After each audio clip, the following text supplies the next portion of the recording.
اب میں دعوت خطاب دے رہا ہوں آج کے دور کے ایک بہت معروف موٹیویشنل اسپیکر، کارپوریٹ ٹرینر اور استاذ، جنہوں نے بہت سے نوجوانوں کو متاثر کیا ہے اور بات ہی بات میں بہت گہری بات بھی کہہ جاتے ہیں، بڑی پتے کی بات کہتے ہیں اور بعض دفعہ بڑے مشکل مضامین بہت سادہ اسلوب میں بیان کرتے ہیں۔ ڈاکٹر صاحب رحمہ اللہ سے بھی ایک خاص نسبت عقیدت رکھتے ہیں۔ میں دعوت خطاب دے رہا ہوں جناب قاسم علی شاہ صاحب کو، تشریف لائیں اور ہمارے دلوں کو گرمائیں۔ بسم اللہ الرحمن الرحیم۔ السلام علیکم ورحمۃ اللہ وبرکاتہ۔ انتہائی محترم صاحب مجلس، میں ایک عجب مخمصے میں ہوں۔ آصف صاحب یہیں پر ہی ہیں؟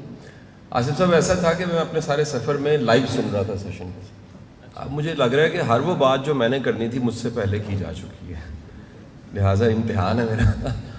میں صرف 3-4 جملے عرض کرنا چاہوں گا، 3-4 ایک موٹی باتیں کہہ لیجئے۔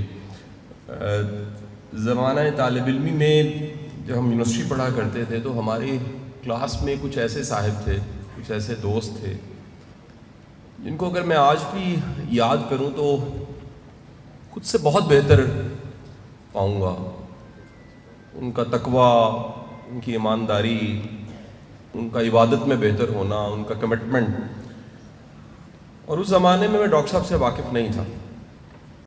تو کسی شب میں ان دوستوں کے ساتھ ایک مجلس ہوئی تو انہوں نے بتایا کہ ہم سب جو ینگسٹرز ہیں، سب یونیورسٹی کے اسٹوڈنٹس تھے، ہم ڈاکٹر صاحب سے منسلک ہیں اور جمعہ کا خطبہ بھی ان کا سنتے ہیں لائیو، اور ان کی تنظیم سے بھی ہمارا تعلق ہے۔ تو یہ پہلی ایک یاد تھی میرے پاس ڈاکٹر صاحب کی۔ میں اس وقت سے اگر آج کے ایک دم وقت میں آؤں تو یہ جملہ مجھے کہنے دیجئے گا کہ بڑا درخت اور بڑا پہاڑ، اس کو کبھی بھی دامن اس کے بالکل پاس کھڑے ہو کے اس کی بلندی کو نہیں دیکھا جا سکتا۔ اس سے فاصلہ بڑھتا ہے تو پتہ لگتا ہے کہ اس کی بلندی کتنی زیادہ ہے۔ ڈاکٹر صاحب کے اس سارے کنٹریبیوشن کو جو ڈاکٹر صاحب کا کام موجود ہے، اس کو اگر آج دیکھیے تو آپ کو ڈاکٹر صاحب کی جو عظمت ہے اس کا اعتراف کرنا پڑے گا کہ ایک زندگی اللہ نے اس میں اتنی برکت شامل کی کہ یہ کام جو ڈاکٹر صاحب کا سارا کام ہے، اور ڈاکٹر صاحب کے پردہ فرمانے کے بعد بھی ان کے ویڈیو، ان کے لیکچرز جس طرح پھیلتے رہتے ہیں، سنے جاتے ہیں، ان کی کتب، ان کا سارا کام، وہ ایک شخص کا کام نہیں لگتا آپ کو۔ ایمانداری سے اگر آپ اس کا تجزیہ کریں تو آپ کہیں گے کہ یہ ایک ادارے کا کام ہے جو اللہ نے ایک فرد سے لے لیا، اور یہ قبولیت کی نشانی ہے۔ یہ ڈاکٹر صاحب کے حوالے سے بات کر کے ایک جزوی بات میں ضرور کرنا چاہوں گا۔ آج کے زمانے کا سب سے بڑا چیلنج آپ کی اگلی نسلوں کا، ینگسٹرز کا، ان کا بچنا ہے۔ آج تربیت سب سے بڑا مسئلہ ہے۔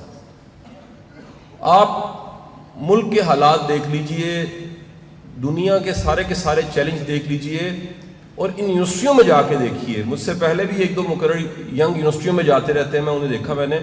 میں آپ کو بتاؤں کہ اس وقت سب سے بڑا چیلنج یہ ہے کہ آپ کے پاس ایکسٹریم موجود ہے۔ جو مذہب کی طرف جا رہے ہیں ان میں شدت دیکھیے، وہ انتہا کی ہے۔ جو مذہب سے دور جا رہے ہیں وہ بالکل الحاد کا شکار ہیں، وہ بھی انتہا کی ہے۔